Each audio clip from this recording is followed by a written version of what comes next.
अस्सलाम वालेकुम नाजरीन, पुलिस फाइल के एक नए एपिसोड के साथ मैं हूं एसपी मूसा। आइए नजर डालते हैं आज के एपिसोड पर। आज की पुलिस फाइल में शामिल है बेटियों को लगाया जिस्म फरोशी पर, तबाह कर दिया खुद ही घर। अदालत ने अपना हुक्म सुनाया, बदकारों पर मुकदमा बनाया। हैदराबाद से आया रीमा का केस।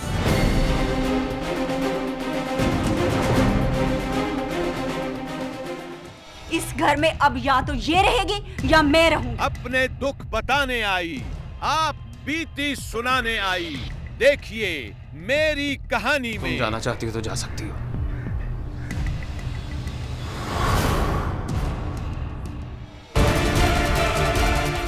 दिन दिहाड़े कत्ल हुआ, 10 माह से कोई सुराग न मिला। डहरकी से आया असलम बरड़ो केस का फॉलोअप। पुलिस फाइल में दर्ज हुआ हैदराबाद से रिश्तों के तकद्दुस की पामाली का एक अनोखा केस। क्या है इस केस का अहवाल, आइए देखते हैं।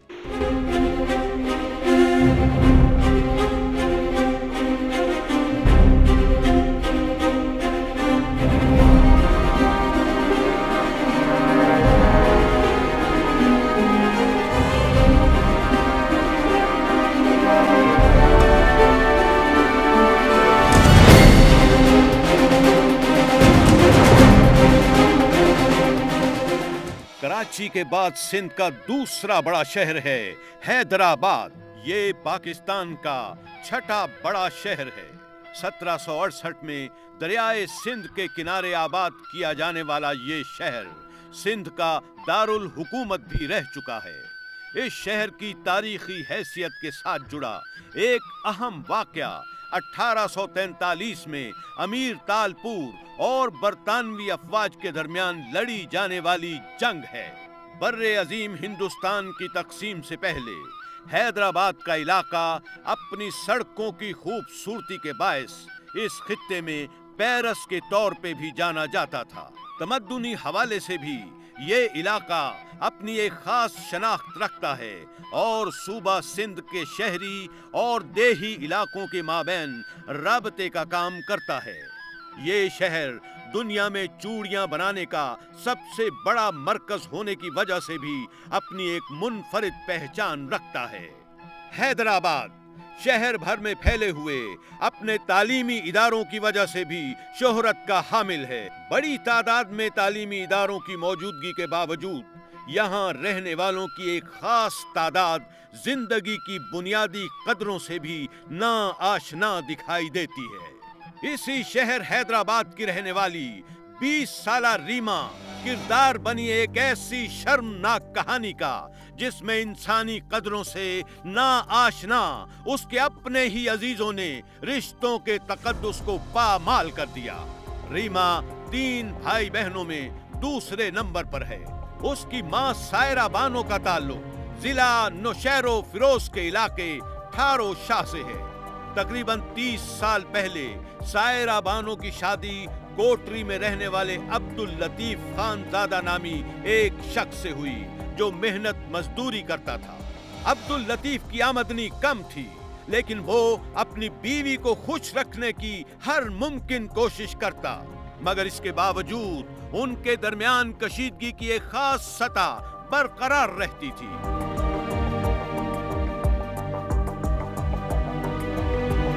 इन्हीं हालात के दौरान उन दोनों के यहाँ यके बाद दीगरे 2 बेटियां पैदा हुईं। अब्दुल लतीफ बेटियों की पैदाइश पर बहुत खुश था और उसे लगता था कि अब उसकी बीवी के मिजाज में कुछ तब्दीली आ जाएगी। अपनी बेटियों के बेहतर मुस्तकबिल के लिए उसने अब मजीद मेहनत करना शुरू कर दी।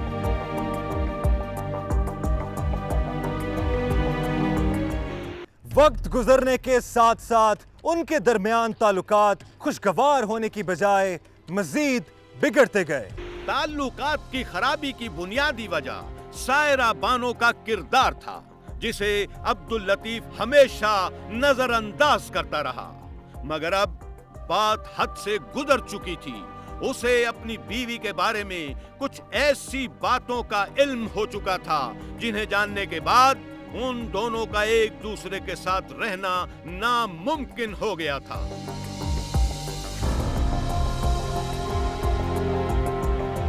अब्दुल लतीफ ने अपनी बेटियों के मुस्तकबिल को सामने रखते हुए एक बार फिर अपनी बीवी को समझाया कि वो अपनी हरकतों से बाज आ जाए और घर पर तवज्जो दे। उसकी बीवी सायरा बानो ने उसकी बात मानने से इनकार कर दिया और यूं दोनों के दरमियान तलाक हो गई।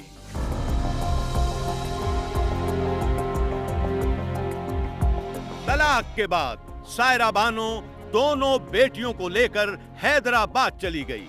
अब्दुल लतीफ ने अपनी बेटियों को हासिल करने की कोशिश की, मगर उनके कम उम्र होने की वजह से उसे नाकामी का सामना करना पड़ा। हैदराबाद आकर सायरा बानो ने गुलाम हुसैन नामी एक शख्स से शादी कर ली।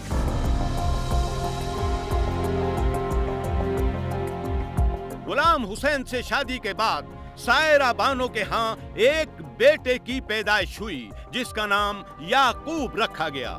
शादी के कुछ अरसे बाद ही गुलाम हुसैन का इंतकाल हो गया।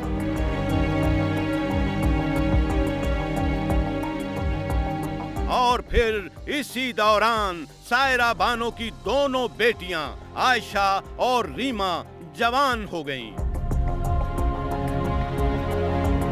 इन लड़कियों के जवानी की दहलीज पर कदम रखते ही उनकी मां के इमा पर उनके घर औबाश किस्म के लोगों ने आना जाना शुरू कर दिया। उनके घर आने वालों में सलमान और इरशाद भी शामिल थे।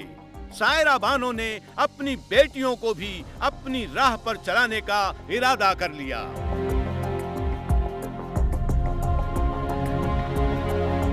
इस केस में आगे क्या हुआ ये हम आपको बताएंगे एक ब्रेक के बाद। ब्रेक के बाद देखिए, बेटियों को लगाया जिस्म फरोशी पर, तबाह कर दिया खुद ही घर। अदालत ने अपना हुक्म सुनाया, बदकारों पर मुकदमा बनाया। हैदराबाद से आया रीमा का केस।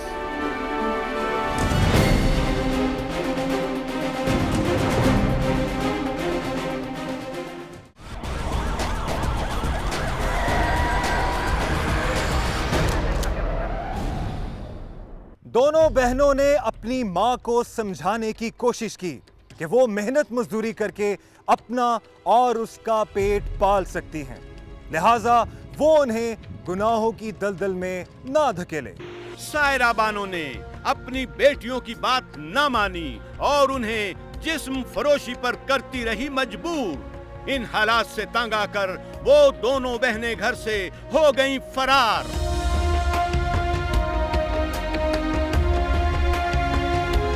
सायरा बानो ने लतीफाबाद के थाना ए सेक्शन में अपनी बेटियों के अगवा का करा दिया दर्ज मुकदमा और अपने घर आने वाले सलमान पर जाहिर किया शुबा।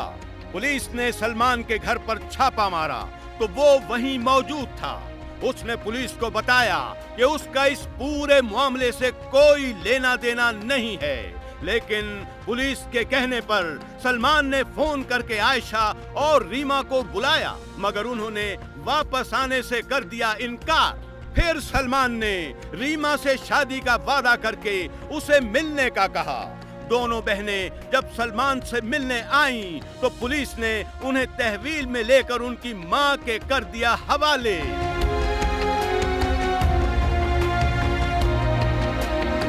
बेटियों के वापस आने के बाद सायरा बानो ने उन दोनों की शादी कर दी।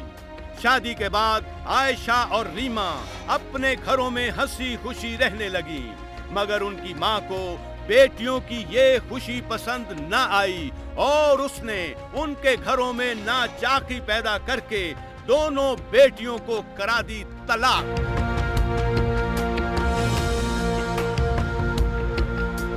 तलाक के बाद दोनों फिर अपनी मां के घर आकर रहने लगी। अब ये लोग घर छोड़कर दूसरे इलाके में मुंतकिल हो गए और सायरा बानो ने अपनी दोनों बेटियों को दोबारा इस मजमूम धंधे में डाल दिया।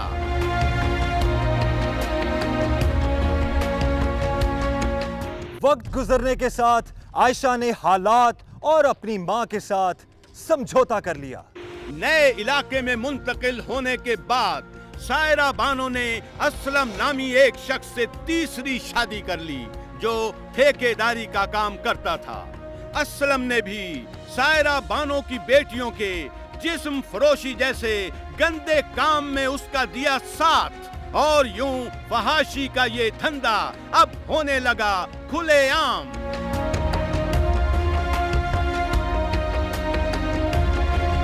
रीमा अब भी इस सब के खिलाफ थी और उसने अपनी मां से कई बार कहा कि वो ये सब नहीं करना चाहती, मगर इनकार के बावजूद सायरा बानो अपनी बेटी से जबरदस्ती जिस्म फरोशी करवाती रही।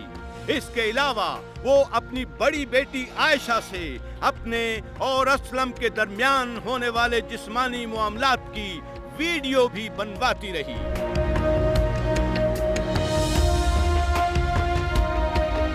रीमा के दोबारा घर से भाग जाने के डर से सायरा बानो ने जाम शोरों में रहने वाले एक शख्स मोहम्मद बख्श से उसकी शादी कर दी जो मेहनत मजदूरी करता था। शादी के बाद रीमा जाम शोरों चली गई जिससे उसकी मां का घिनौना कारोबार ठंडा पड़ गया। सायरा बानो ने आयशा की शादी भी उसकी छोटी बहन रीमा के 55 साला ससुर सच्चल से करवा दी और कहा कि दोनों बहनें हैदराबाद में उसके पास ही रहेंगी ताकि सब मिलकर रह सकें। रीमा के वापस आते ही उसकी मां ने एक बार फिर उसे जिस्म फरोशी के धंधे पर लगाने की कोशिश की। रीमा ने ये बात अपने शौहर मोहम्मद बख्श को बताई, मगर उसने अपनी बीवी का कोई साथ न दिया।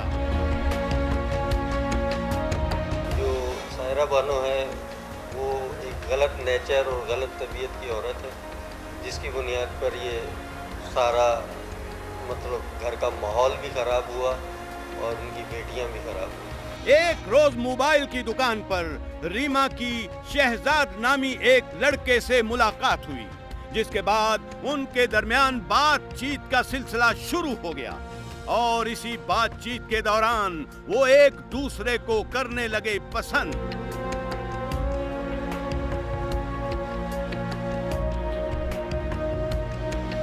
शहजाद एक बार रीमा से मिलने के लिए उसके घर आया तो सायरा बानो ने उसे कहा कि वो रीमा के साथ कुछ भी कर सकता है मगर इसके लिए उसे कीमत अदा करना होगी।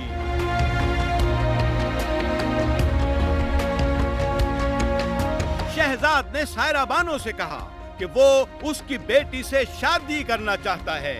सायरा बानो ने कहा कि वो उसे एक खास रकम हर महीने देता रहे और उसकी बेटी के साथ मियां बीवी जैसे ताल्लुकात कायम रखे और इसके लिए उसे निकाह करने की भी जरूरत नहीं है। इसकी वालिदा ने मेरे से डिमांड रखी 10,000 या 5,000 जो दे घर में जैसे मियां बीवी रहते हैं तो वैसे रहे, तेरे को निकाह करने की कोई जरूरत नहीं है। अब शहजाद अपनी खून पसीने की कमाई अपनी मोहब्बत के लिए लुटाने लगा। वो हर रोज अपनी दिन भर की कमाई का एक खास हिस्सा लाकर सायरा बानो को थमा देता ताकि वो रीमा के साथ गुजार सके कुछ वक्त। शहजाद और रीमा ने जब देखा कि सायरा बानो उन्हें जायज तरीके से एक दूसरे के साथ नहीं रहने देना चाहती तो उन्होंने घर से फरार होने का मंसूबा बना लिया। इसी मंसूबे पर अमल करते हुए शहजाद रीमा को अपने साथ ले गया। सायरा बानो को जब इस बात का इल्म हुआ तो उसने अपनी बेटी के अगवा का मुकदमा थाना 20 सेक्शन में करा दिया दर्ज। पुलिस ने रीमा और शहजाद की तलाश शुरू कर दी और बिलाखिर लतीफाबाद के ही इलाके से उन दोनों को हिरासत में ले लिया। इन दोनों को पकड़कर पुलिस ने अदालत में पेश किया। सायरा बानो की मदियत में एक मुकदमा दाखिल हुआ था 365B का, मुकदमा नंबर 67/2012 कि उन्होंने ये फरियाद की थी कि मेरी बेटी रीमा जिसकी उम्र तकरीबन 20 साल है वो घर से गायब है लिहाजा उनका मुकदमा दाखिल करके पुलिस ने तफ्तीश शुरू की और थाना बी सेक्शन ने जो है वो कोशिशों के बाद जो एक मुलजिम नामजद किया गया था FIR में शहजाद नामी, उस शहजाद नामी बंदे के साथ, मुलजिम के साथ जो है वो जो लड़की घर से गायब थी रीमा, उन दोनों को जो है यूनिट नंबर 5 से बाजियाब कर लिया और मुताल्लिका कोर्ट में पेश किया। अदालत में रीमा ने जज के सामने क्या बयान दिया, ये हम आपको बताएंगे एक ब्रेक के बाद। ब्रेक के बाद देखिए, बेटियों को लगाया जिस्म फरोशी पर, तबाह कर दिया खुद ही घर। अदालत ने अपना हुक्म सुनाया, बदकारों पर मुकदमा बनाया। हैदराबाद से आया रीमा का केस।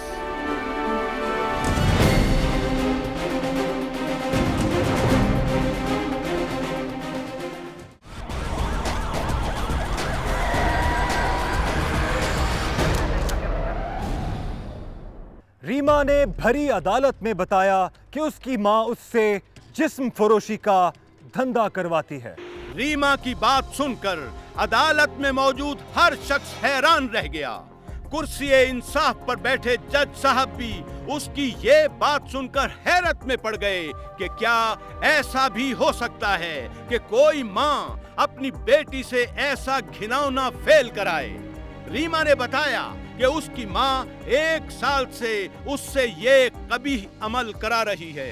मेरे घर वाले गलत काम करवा रहे हैं, मेरी माँ और मेरा बाप मेरे साथ जाती कर रहा है।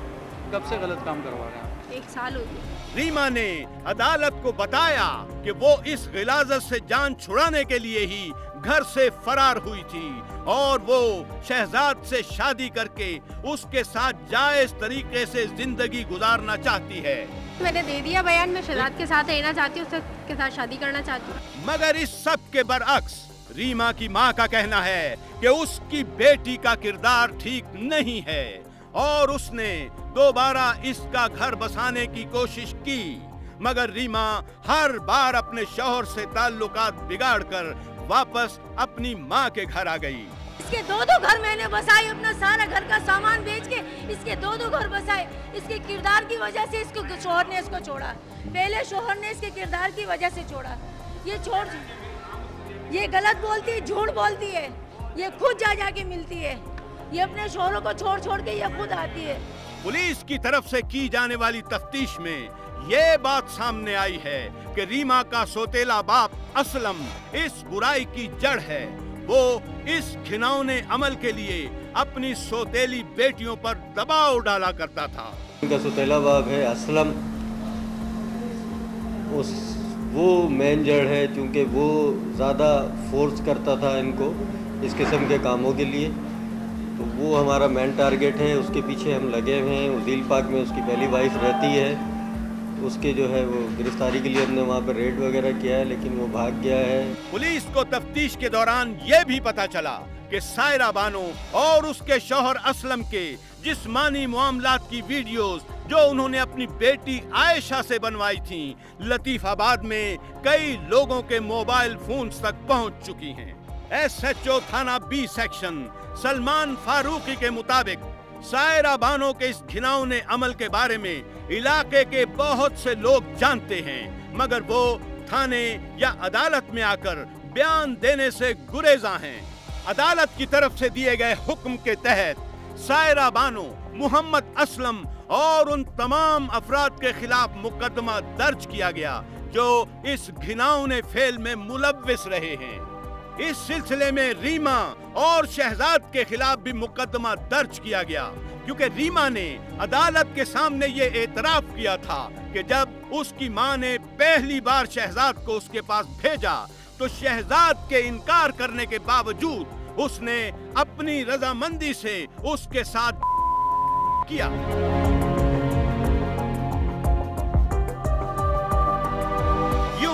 रीमा और शहजाद के खिलाफ जिना की दफात के तहत मुकदमा दर्ज करने का हुक्म दिया गया और अदालत के अहकामात पर शहजाद को जेल जबकि रीमा को दारुल अमान भेज दिया गया।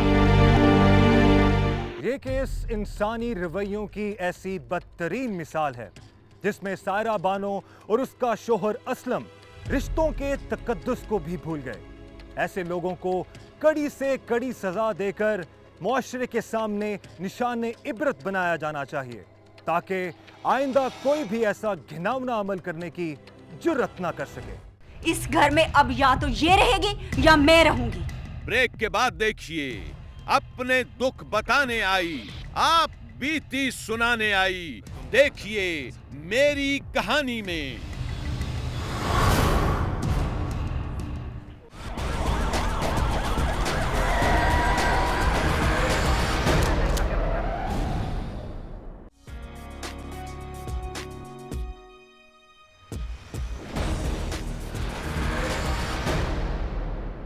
आमदनी थी कम मगर जिम्मेदारी बड़ी।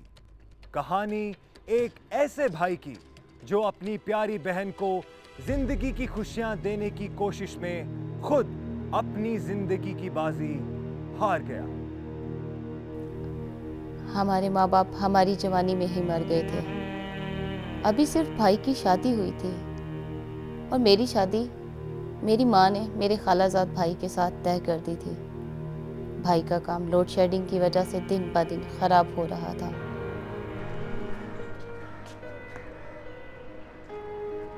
बाहर जाओ, बाहर नहीं है, घर आओ, घर नहीं है। लगता है गरीबों को मार कर आई हुई है। अस्सलाम वालेकुम भाई। वालेकुम अस्सलाम। आपके लिए खाना लाऊं? क्या बनाया? टिंडे बनाए हैं। इसके अलावा और कोई सब्जी नहीं है बाजार में? बाकी सब कुछ पैसों से आता है। फिर शुरू ना हो जाना। क्या करूं? बिजली आएगी तो फोटोस्टेट मशीन चलेगी ना। तो ये सब कुछ छोड़ के कोई और काम क्यों नहीं करते हो? सर पे जवान बहन का बोझ है। खबरदार, अगर इसे बोझ कहा तो क्या सारी उम्र इसे घर पे बिठा के रखोगे? घर पर नहीं, सर पे बिठा के रखूंगा इसे। तुम्हें फिक्र करने की जरूरत नहीं है, समझे?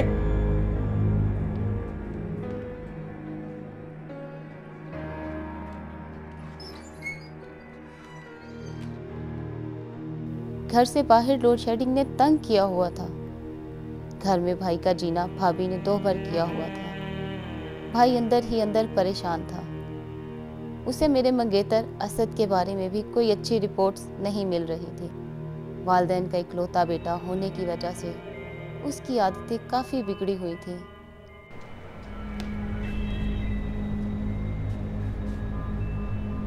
अकेला क्यों आया? वो नहीं आई क्या? नहीं आई। क्यों? क्योंकि उसे तुमसे ज्यादा पैसे वाला मिल गया। क्या बकवास कर रहा है तू?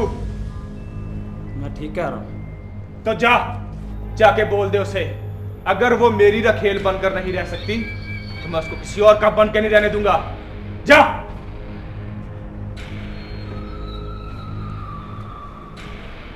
मेरे हक पर कोई डाका मारे, ये मैं होने नहीं दूंगा। असद की हरकतें दिन ब दिन बढ़ती जा रही थी। भाई को सब खबरें मिल रही थी। बहन का मंगेतर और खालाजाद भाई होने के नाते उन्होंने उसे समझाने की भी कोशिश की। आओ भाई असलम, कैसे रास्ता भूल गए? असद, तुमसे एक जरूरी बात करनी है। जा बे जीरे, भाई के लिए ठंडा ला। तेरी हरकतें आजकल कुछ अच्छी नहीं है। क्या बात कर रहे हैं? सब रिपोर्टें हैं मेरे पास। कहना क्या चाहते हैं आप? और आजकल आप मेरी ये रिपोर्टें क्यों रख रहे हैं? अपने आप में रहिए। अपने आप में ही हूँ, वरना कब का रिश्ता तोड़ दिया होता। आइंदा ये बात ना करना, वरना मुझसे बुरा कोई ना होगा। और मेरे ख्याल में अब आपको जाना चाहिए।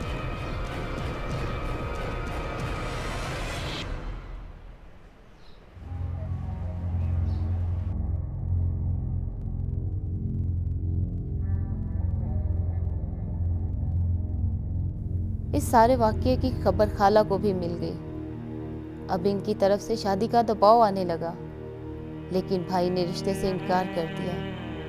खाला तो चली गई, मगर इसके बाद हमारे घर में एक तूफान खड़ा हो गया।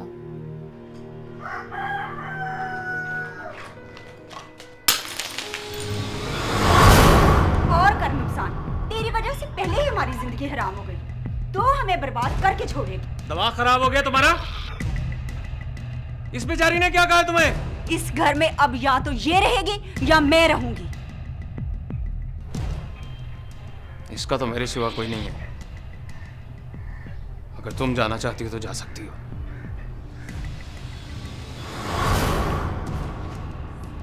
भाई, भाभी को रोक लो। भाभी घर छोड़ के चली जाएगी। भाभी को रोक लो भाई।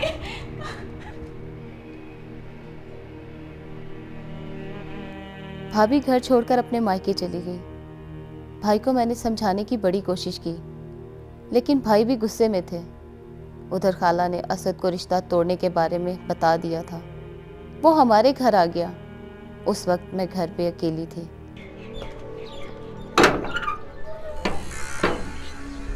तुम्हारा भाई कहाँ है? जी वो तो घर पर नहीं है। एक बात बता देना उसको कि मंगेतर है तू मेरी। अगर किसी और से ब्याने की कोशिश की ना उसने तुझको, तो ना वो बचेगा और ना ही तू।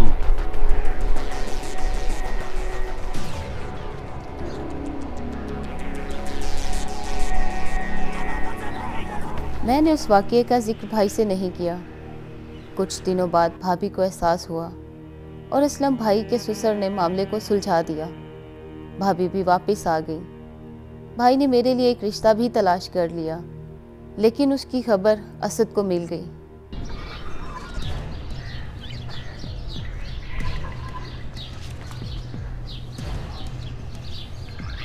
क्या बात है? इस तरह रास्ते में रोकने का मतलब? तुझे तेरी बहन ने बताया नहीं कि उसे क्या कह के आया? मेरा तुमसे कोई लेना देना नहीं, लेकिन मेरा तो है। अगर मेरी मंगेतर कोई और ले गया तो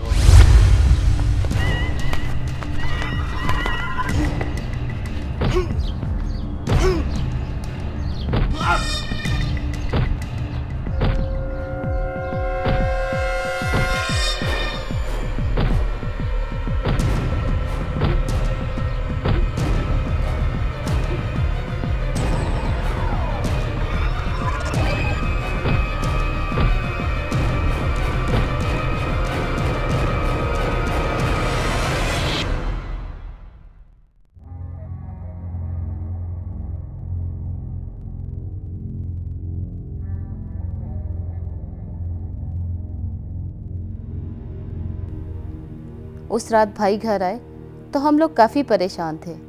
भाई मोहल्ले के चंद लोगों को लेकर थाने चले गए। पुलिस ने असद को पकड़ लिया और वार्निंग दे के छोड़ दिया। खालू और खाला ने भी इसे समझाया। कुछ दिन तक तो असद ने कुछ ना कहा, मगर एक रात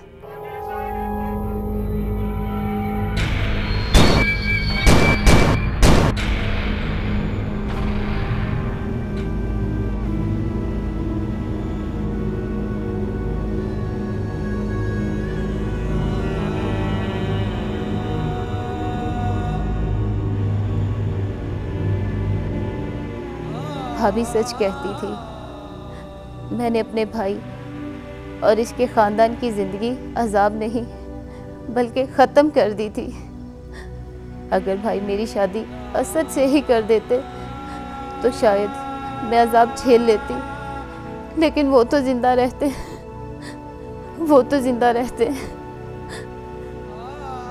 पाकिस्तान में गैरत को हमेशा औरत से ही क्यों मंसूब किया जाता है? आखिर कब तक हम अपनी बहनों और बेटियों को नाम निहाद गैरत की भेंट चढ़ाते रहेंगे? आखिर कब तक?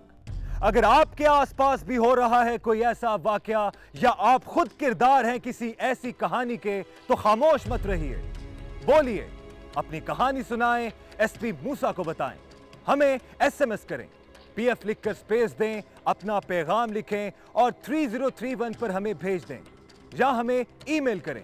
हमारा एड्रेस है policeFile@dunianews.tv। आप हमें खत भी लिख सकते हैं। हमारा पता है programme police file, PO box number 500 Lahore. Break के बाद देखिए, कारोबार में जी लगाया, पैसा बनाया, नाम कमाया, दिन दिहाड़े कत्ल हुआ, 10 माह से कोई सुराग न मिला। टहर की से आया असलम बरड़ो केस का फॉलो अप।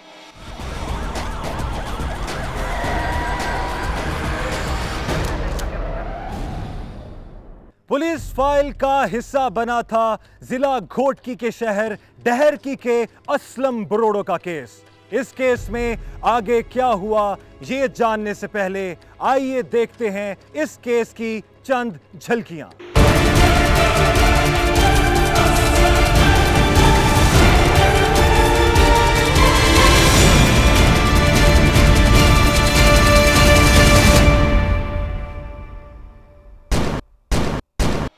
डहरकी का रिहायशी असलम बरड़ो एक गरीब खानदान में पैदा हुआ। उसका वालिद दर्जी का काम करता था। असलम ने तालीम हासिल करके प्रॉपर्टी का कारोबार शुरू कर दिया। देखते ही देखते कारोबार चल पड़ा और यूं असलम एक बड़ा और मुअज़्ज़िज़ आदमी बन गया। इसी दौरान असलम की शादी उसकी कजन रुखसाना से हो गई। असलम के घर वाले इस शादी से खुश नहीं थे। घरेलू नाचाकी की वजह से उसे बीवी के साथ अपने नए तामीर हुए मकान में मुंतकिल होना पड़ा। असलम और उसके वालिदैन के दरमियान रकम के मुतालबे पर झगड़ा हो गया और वो एक दूसरे से लाताल्लुक हो गए। असलम ने अपने बच्चों को बेहतर तालीम के लिए अपनी बीवी के हमरा रहीम यार खान भेज दिया। उसकी बीवी के जाते ही उसके वालिदैन और बहन भाई फिर से उसके साथ आकर रहने लगे। असलम बरड़ो ने अपने बहन भाइयों की शादियां करा दी। बीवी बच्चों की दूरी की वजह से वो अकेला महसूस करने लगा। इसी दौरान उसकी मुलाकात हुई लाड़काना की साजिदा मेमन से। जल्द ही मुलाकातों का सिलसिला मोहब्बत में बदल गया। 10 अगस्त 2011 को असलम मोटरसाइकिल पर जा रहा था कि दो नामालूम अफराद ने फायरिंग करके उसे हलाक कर दिया। असलम के भाइयों की मुदय्यत में मोहम्मद यूनुस और उसके 2 भाइयों और एक नामालूम शख्स के खिलाफ थाना डहरकी में कत्ल का पर्चा दर्ज हुआ। साजिदा मेमन के मुताबिक असलम उसे बताया करता था कि उसकी बीवी रुखसाना उसे कत्ल करा देगी। इस केस में अब तक क्या पेशरफ्त हुई आइए देखते हैं। असलम बरड़ो के कातिल अब तक गिरफ्तार नहीं हो सके। उसके घर वालों का कहना है कि उसका कत्ल किसी दुश्मनी नहीं बल्कि साजिदा मेमन से शादी की ख्वाहिश का शाखसाना है। असलम के कत्ल के बाद उसकी बीवी और खानदान के दरमियान जायदाद के मसले पर झगड़ा चल रहा है। उधर असलम के भाइयों ने नामजद मुल्जिम यूनुस को बेगुनाह करार दे दिया, जबकि उसकी बेवा रुखसाना ने केस पर बात करने की पादाश में मीडिया और इंसानी हुकूक की तंजीमों के नुमाइंदों के खिलाफ सेशंस कोर्ट में पिटीशन दायर कर रखी है। असलम बरड़ो की जायदाद तेजी से फरोख्त हो रही है, जबकि उसकी कंपनी दिवालिया हो चुकी है। आखिर ये सब कौन कर रहा है और ऐसा क्यों किया जा रहा है? इस केस से जुड़े ऐसे कई सवालात अभी तक जवाब तलब हैं। आखिर असलम के कातिल कौन थे और वो कहां गए? डहर की पुलिस अब तक उनका सुराग नहीं लगा पाई। एसपी मूसा डीपीओ घोटकी से अपील करता है कि असलम के कत्ल की तफ्तीश जल्द मुकम्मल करके उसके कातिलों को इंसाफ के कटहरे में लाया जाए। अगर आपके साथ भी हुई है कोई नाइंसाफी या आप गवाह हैं किसी भी जुर्म के, तो खामोश मत रहिए, बोलिए, अपनी कहानी सुनाएं, एसपी मूसा को बताएं। हमें एसएमएस करें, पीएफ लिखकर स्पेस दें, अपना पैगाम लिखें और 3031 पर हमें भेज दें, या हमें ईमेल करें। हमारा एड्रेस है policeFile@dunianews.tv। आप हमें खत भी लिख सकते हैं। हमारा पता है programme police file, PO box number 500 Lahore. अपना ख्याल रखें, खुश रहें, महफूज रहें। आपसे मुलाकात होगी पुलिस फाइल के अगले प्रोग्राम में। तब तक एसपी मूसा और उसकी इन्वेस्टिगेशन टीम को इजाजत दीजिए। अल्लाह हाफिज। मंगल के एपिसोड में देखिए, प्यारी बीबी देवर के हाथों गई मारी, शौहर ने करार दे दी कारी। जिला जैकबाबाद से आया प्यारी बीबी का केस।